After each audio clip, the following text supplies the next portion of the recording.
I think very early on, they both figured out, where have you been all this time? You've got some catching up to do here. And before you know it, it was a done deal. And I think, if you ask me his age now, as some of you may know, he proposed to her in a gondola in Venice. Now, that's Venice, Italy, by the way, not Ennis County Clare, as some of the people thought. You ever get confused between the two? If you're in a gondola and the streets are filled with water all year round, that's Venice. If you're in a tractor and you're in a street filled with water because it's been raining for the last 275 days, that's Venice. But he proposed to her in a gondola in Venice, which is probably one of the most romantic spots in the world. And but he proposed to her outside the house that used to belong to Casanova, one of the most unfaithful men in history. So I don't know what kind of message he was trying to send there. But seeing as the next house down used to belong to the Marquis de Sade, it's probably just So living in London as I do, I've only got to meet Susie a few times. But every time I have, it's always made me really glad to see how happy she makes Don. And equally how happy he makes her. They really are two peas in a pod.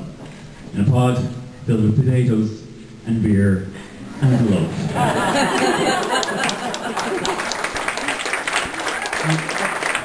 Seriously though, I've known Don for a long time. I trust him completely. He is a rock. And when I see the two of them together, I know that their future together can only be a beautiful, beautiful adventure. And I wish them every happiness. So, to finish up tonight, I was looking for some quote to finish all this up with. Some piece of wisdom that I could take from some poetry or prose, and that I could encapsulate the union of these two fine souls with. And I eventually found it in the writings of a renowned 20th century American writer, a Mr. Jonathan Bon Jovi. He writes, and I think he says it better than I ever could. Donica used to work in the docks. Union being on strike, he's down on his luck. It's tough. So tough. Susie works the diner all day. Working for her man, she brings home her pay for love. For love! She says, we gotta hold on to what we got. It doesn't make a difference if we make it or not. We've got each other, and that's alright for love. Sure, we'll give it a shot.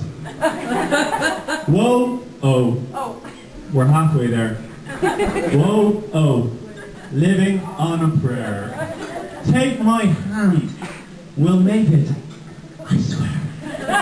Whoa, oh. We're living on a prayer. We're living on a prayer. Ladies and gentlemen, please raise your glasses and give it up for your bride and groom, Don and Susie.